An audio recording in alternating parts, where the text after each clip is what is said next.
नमस्कार.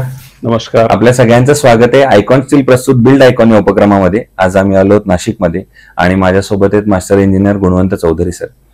Master structural engineer असं म्हणण्याचं अर्थातच कारण असं आहे की कारण 1991 पासून त्यांनी या क्षेत्रामध्ये काम करायला सुरुवात केली आणि मला नेहमी असं वाटतं जेव्हा एखाद्या व्यक्तीचा इतका अविरतपणे 30-35 वर्ष 40 वर्ष प्रवास चालू असतो तेव्हा अर्थातच त्यांना एका प्रकारची मास्टरी त्या क्षेत्रात मिळालेली असते, ती त्यांना मिळालेलीच आहे. दुसरं ते एज्युकेशन वाईज पण मास्टर आहे स्ट्रक्चरल इंजिनिअरिंग मध्ये, त्यामुळे तेही ते मास्टर आहे. आणि तिसरं म्हणजे महत्वाचं ते इंडस्ट्रियल प्रोजेक्ट्सवर आता सध्याला फार मोठ्या प्रमाणात काम करतात. आणि चौथं महत्वाचं कारण म्हणजे 2 महत्वाच्या भारतातल्या संस्था आहेत त्याच्यातून त्यांनी शिक्षण घेतलेलं आहे, त्यामुळे त्याही अनुषंगाने मला त्यांचा प्रवास आपल्याला उलगडायचा आहे. त्यामुळे एकंदर त्यांचा हा सगळा प्रवास कसा होता, त्यांना आलेले अनुभव कसे होते, या क्षेत्राकडे बघण्याचा त्यांचा दृष्टिकोन काय आहे, या सगळ्या संदर्भात आपण त्यांच्याशी गप्पा मारणार आहोत बिल्ड आयकॉन या प्लॅटफॉर्मवर. नमस्कार सर. नमस्कार. तर आता गप्पांना आपण अशी सुरुवात करूया, पण ते आधी मला एक 40-50 वर्ष मागं थोडक्यात जायचंय आणि एकदम तुमच्या लहानपणापासूनचा प्रवास विचारायचा की तुमचं शाळा कुठली होती, मग कॉलेज कुठलं होतं, आणि सगळ्यात महत्वाचं जेव्हा इतक्या वर्षांपूर्वी सिव्हिल इंजिनिअरिंग करावं हा डिसिजन घेण्यासाठी इन्स्पिरेशन कोणाचं होतं ज्यांच्यामुळे तुम्ही या क्षेत्रात आलात, तर कसा होता हा सगळा प्रवास? नमस्कार. माझं नाव गुणवंत लहू चौधरी. आम्ही सर मूळचे जळगाव जिल्ह्यामध्ये यावल तालुक्यामध्ये एक छोटस खेडेगाव आहे, भालोद त्याचं नाव आहे. माझा जन्म तिथे झाला. माझं जे प्राथमिक शिक्षण आहे 1ली ते 4थी ते जिल्हा परिषद शाळेमध्ये झालं आणि त्यानंतर 5वी आणि 6वी आमच्या शाळेमध्ये आमच्या गावामध्ये न्यू इंग्लिश स्कूल म्हणून जे एक प्रसिद्ध शाळा होती आहे आजही, त्या शाळेमध्ये माझं 5वी ते 6वीचं शिक्षण झालं. या शाळेचं महत्व सांगताना एक हे करावं लागतं की त्यावेळी यावल आणि रावेर तालुक्यांमध्ये फक्त हे एकच इंग्लिश स्कूल होतं आणि त्याची स्थापना 1942ला झालेली होती. आणि स्थापनेपासून या शाळेमध्ये बोर्डिंगची व्यवस्था होती. त्यामुळे यावल आणि रावेर तालुक्यामधले सर्व जे विद्यार्थी ज्यांना शिक्षण घेऊन पुढे जायचं होतं ते सर्व त्या बोर्डिंग स्कूलमध्ये शिक्षण घ्यायचे. महत्वाची गोष्ट सांगतो की आपले महाराष्ट्र राज्याचे विधानसभेचे सभापती आणि शिक्षण मंत्री होते बाळासाहेब चौधरी, हे सुद्धा आमच्या शाळेचे अल्युमिनाय होते. JT महाजन म्हणून जे होम मिनिस्टर होते ते सुद्धा आमच्या शाळेचे अल्युमिनाय होते. अशी ती खूप प्रसिद्ध शाळा होती. त्या शाळेमध्ये मला 2 वर्ष शिकायला मिळालं. त्यावेळेचे जे शिक्षक होते ते शिक्षक खूपच चांगले होते, त्याची आज जाणीव आम्हाला होते. आजचं जे शिक्षण पाहतो आम्ही त्या शिक्षणाकडे पाहून त्या शाळेचे त्यावेळेचे जे शिक्षक होते ते कसे होते याची जाणीव आम्हाला होते. 5वी 6वी झाल्यानंतर आमचं कुटुंब तसं थोडं खूप मोठं होतं. आई वडील शेतकरी होते, पण आई वडिलांची एकच इच्छा होती की आपल्या सर्व मुलांनी शिक्षणामध्ये पुढे जावं आणि त्यांच्या आयुष्यामध्ये प्रगती करावी. लहानपणी थोडा खोडकर होतो, त्यामुळे आईने माझी रवानगी लवकरच जळगावला केली.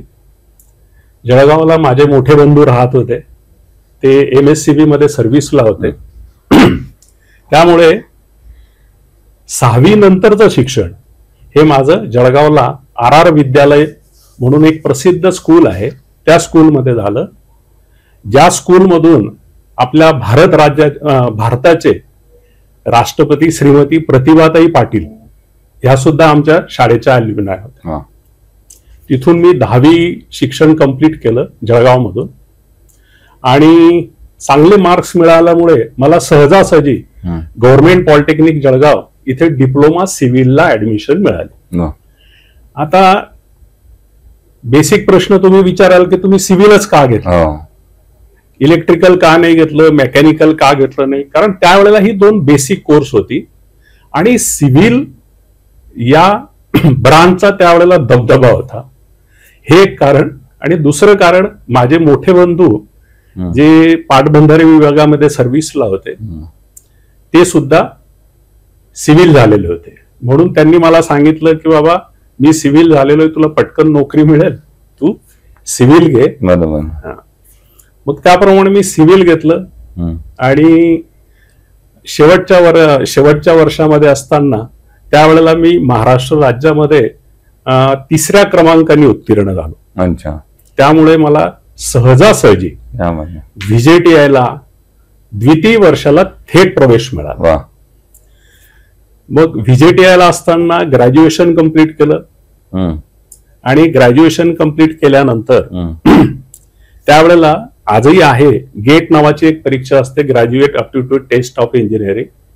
त्यामध्ये चांगलं यश संपादन केल्यामुळे मला एमई साठी NIT इथे ऍडमिशन मिळाली, जे सुरतला आहे.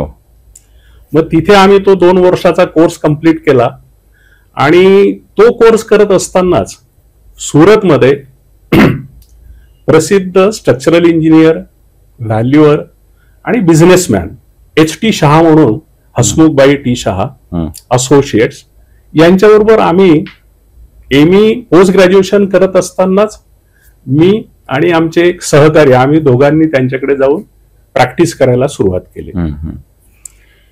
एमई कंप्लीट केल्यानंतर सुद्धा मी साधारणतः 2 ते 2.5 वर्ष त्यांच्या फर्म मध्ये काम करत होतो. आणि काम करत असताना HT शहांनी काम कसं करावं, कुठल्या गोष्टीवर लक्ष द्यावं, या सर्वांचे जे हे होते ते धडे आम्हाला त्यांनी आमच्याकडून गिरवून घेतले. विशेषतः इथिक्सनी काम कसं करावं.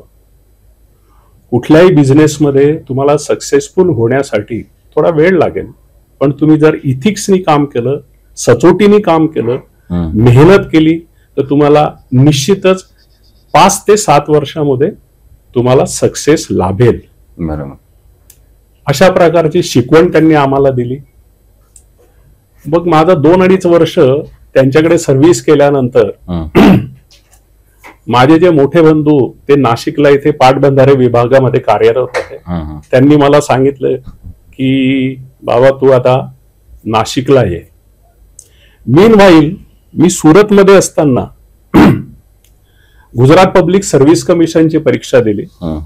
त्यातही मी चांगल्या प्रावीण्याने उत्तीर्ण झालो आणि मला गुजरात पब्लिक सर्व्हिस कमिशनद्वारे गुजरात PWD मध्ये कार्यकारी अभियंता म्हणून सुद्धा माझी नेमणूक झाली, डायरेक्ट थेट नेमणूक झाली.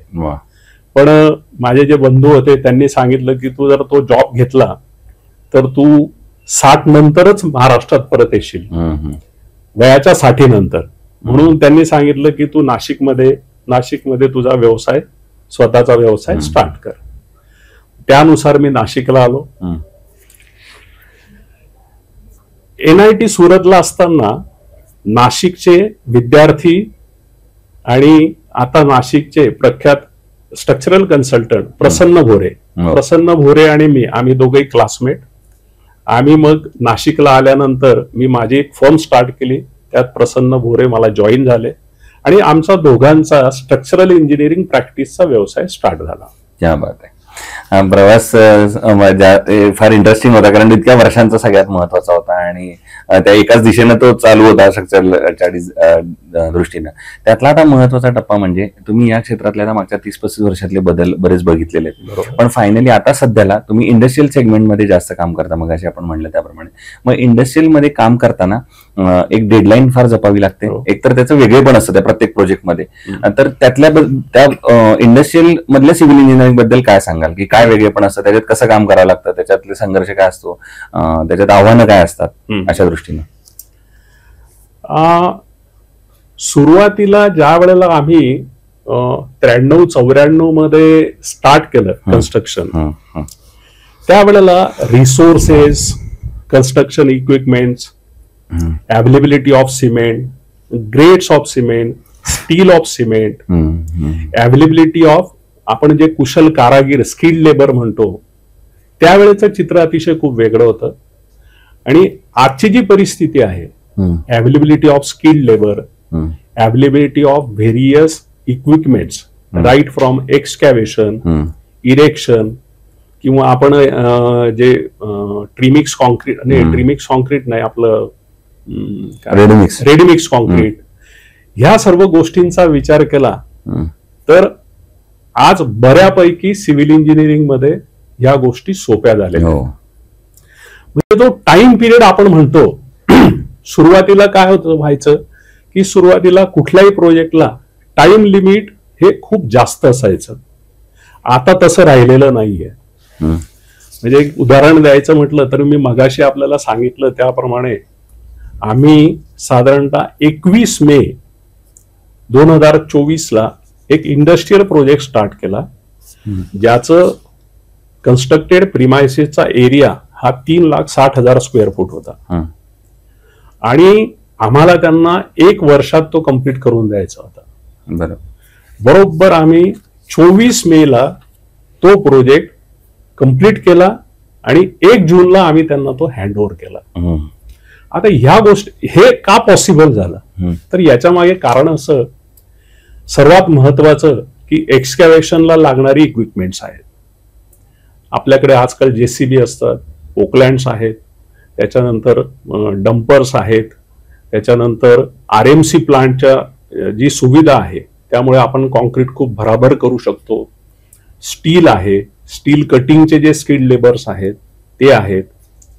पीबी स्ट्रक्चर आता आपण भरपूर ठिकाणी बघतो तर पीबी स्ट्रक्चरमध्ये एक वेळा डिझाईन झालं, डिझाईनला एक वेळा क्रॉस व्हेरीफाय केलं की त्यानंतर आपण त्याला फॅक्टरीमध्ये ऑर्डर देऊन फॅक्टरीमध्ये त्याचे सर्व कॉम्पोनंट्स तयार होतात आणि फक्त जागेवर आणून त्यांना इरेक्शन करायचंय. बरोबर. तर या सर्व गोष्टी आजकाल खूप सोप्या झालेल्या आहेत.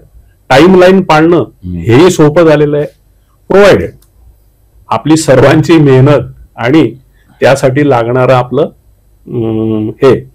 ह्या सर्व गोष्टी आपण जर केल्या तर we can easily achieve the target, set targets. नक्की सर. मागच्या 30-35 वर्षांमध्ये ज्याप्रमाणे तुम्ही एक क्षेत्र बदलताना बघितलंय त्याप्रमाणे नाशिक पण एक बदलताना बघितलंय तुम्ही. तर त्या नाशिकच्या अनुषंगाने हा प्रश्न आहे, ते म्हणजे नाशिक जिल्ह्याच्या विकासाचं विजन एक स्ट्रक्चरल इंजिनियर म्हणून जर तुम्हाला विचारलं तर तुम्हाला आता येणाऱ्या 15-20 वर्षात प्रशासनानं कुठल्या क्षेत्रावर काम केलं पाहिजे असं वाटतं जेणेकरून नाशिकचा एक सर्वांगीण विकास आपल्याला होईल? एक इंजिनियर म्हणून तुम्हाला काय वाटतं, आता कुठल्या सेक्टरवर गव्हर्नमेंटनं काम केलं पाहिजे नाशिकमध्ये? हे एक माझं वैयक्तिक मत आहे की कम्पेअर टू आपण जर बाकी आजूबाजूच्या आपल्या नाशिकच्या शेजारची जर शहरं बघितली, औरंगाबाद असेल, जळगाव असेल, धुळे असेल, या साईडला ठाणे असेल, पुणा असेल, तर नाशिक त्या मानाने बघितलं तर नाशिक खूपच सुजलाम आणि सुफलाम आहे. नाशिकला प्रचंड प्रमाणात पाणी अवेलेबल्स आहेत. साधारणतः 35 ते 40 मोठमोठी धरणं नाशिकला आहेत. नाशिकचा सर्वात महत्वाचा जो भाग आहे तो आहे ॲग्रोबेस. नाशिकचा ॲग्रोबेस खूप मोठा आहे. भाजीपाल्यामध्ये टोमॅटो आहे, द्राक्ष आहेत, हॉर्टिकल्चर आहेत, फळं आहेत. या सर्व गोष्टी नाशिकला खूप पूरक आहेत. तसं नाशिकचं potential as compare to other district हे खूप मोठं आहे. माझ्या दृष्टिकोनातून म्हटलं तर प्रशासन किंवा गव्हर्नमेंट पेक्षा जी एक पॉलिटिकल विलिंगनेस लागतो, मला असं वाटतं की कुठेतरी आम्हाला एक चांगला लीडर ज्याला प्रचंड दूरदृष्टी आहे असं लाभलेला नाही. असा जर लीडर आम्हाला 2 किंवा 3 चांगले लीडर लाभले तर नाशिकचा निश्चितच चांगल्या प्रकारची नाशिकमध्ये डेव्हलपमेंट होईल अशी माझी खात्री आहे. नक्कीच.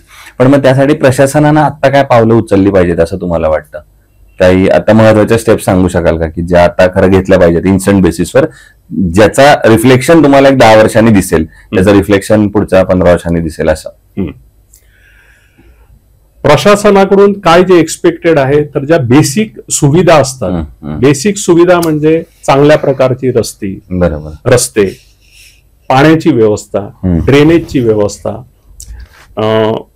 इलेक्ट्रिसिटी, ह्या सर्व गोष्टी प्रशासनाने आतापासून जर लक्ष दिलं. फॉर एक्झाम्पल आता कुंभमेळ्याकरता येऊ घातलेले जे रिंग रोड्स आहेत, त्या रिंग रोड्सची व्यवस्था, आताच रिंग रोडची विड्थ आहे ती साधारणतः 60 मीटर जर ठेवली, कारण आज जर बघितलं तर नाशिकमध्ये वाहतूक कोंडी हा खूप मोठा प्रॉब्लेम आहे. तर आताच यापासूनच जर रस्त्यांची विड्थ, चांगल्या प्रकारचे रस्ते, कॉन्क्रीटचे रस्ते केले. शेवटी रस्त्यावरूनच आपलं सर्व प्रकारचं दळणवळण होतं.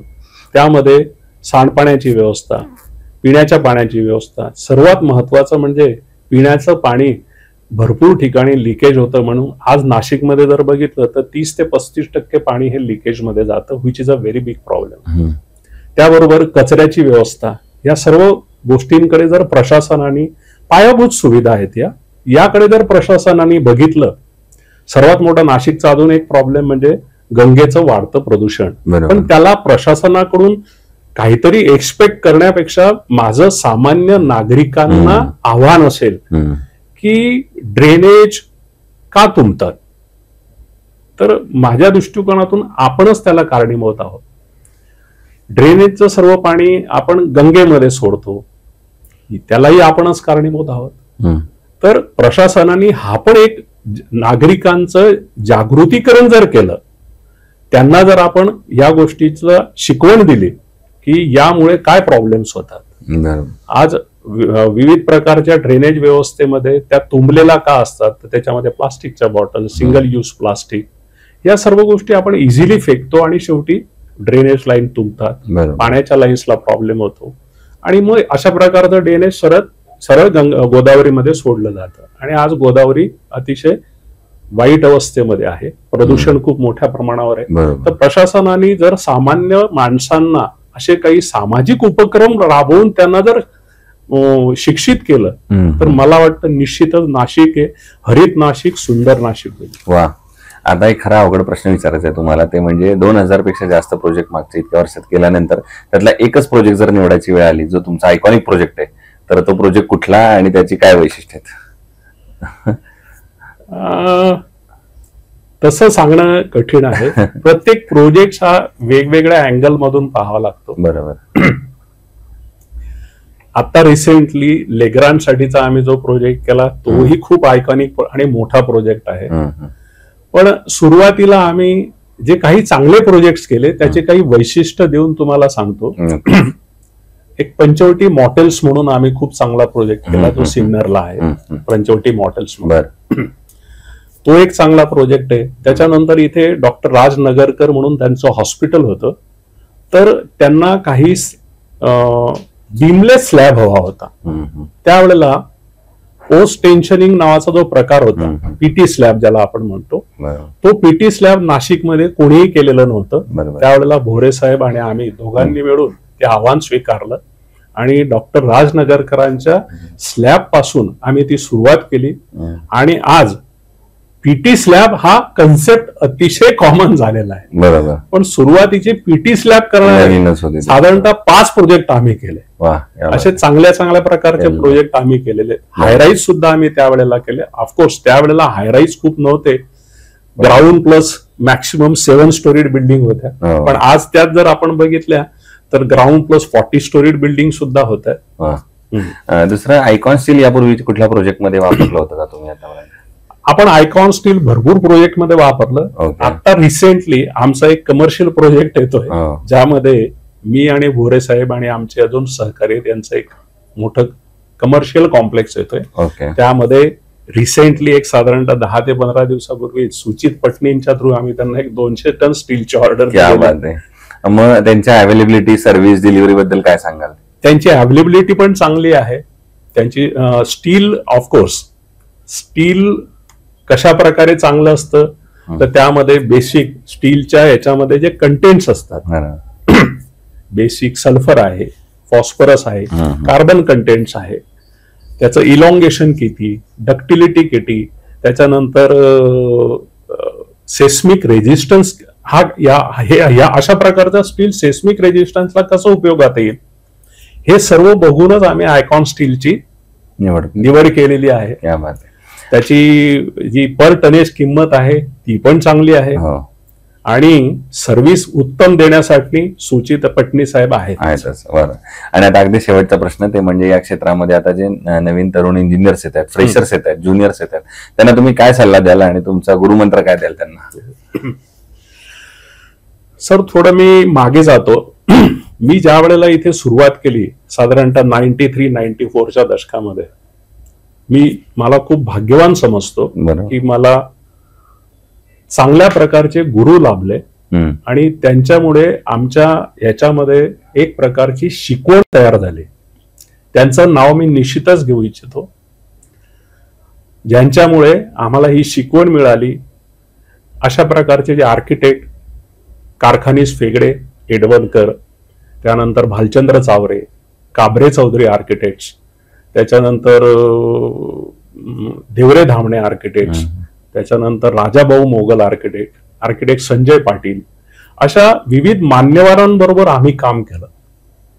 कुठल्याही प्रकारची तडजोड न करता काम केलं आणि आज आम्ही मागे वळून बघता आम्ही समाधानी आहोत की त्यांनी आम्हाला जी शिकवण दिली त्या शिकवणीनुसार आम्ही आमच्या जीवनामध्ये वाटचाल केली, मेहनत घेतली. माझं नवीन पिढीला, येत्या तरुणांना हेच सांगणं असेल की आपण सुद्धा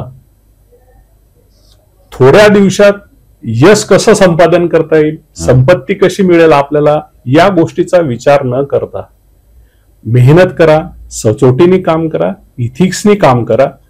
तुम्ही निश्चितच 5 ते 7 वर्षामध्ये यश हे तुम्हाला गवसेलच. क्या बात आहे.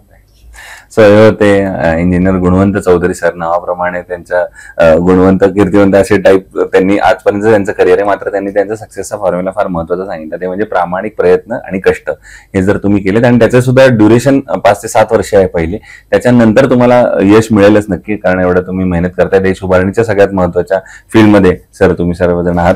तर पुन्हा एकदा आयकॉन स्टील तर्फे मनपूर्वक शुभेच्छा आणि असंच उत्तम आयकॉनिक प्रोजेक्टची निर्मिती आपल्या माध्यमातून व्हावी, याच आयकॉन स्टील तर्फे मनपूर्वक शुभेच्छा. धन्यवाद. तुम्ही मला इथे बोलवलं. आयकॉन स्टीलच्या सुद्धा आभार मानतो आणि आपले सुद्धा दीक्षित सर आभार मानतो. थँक्यू.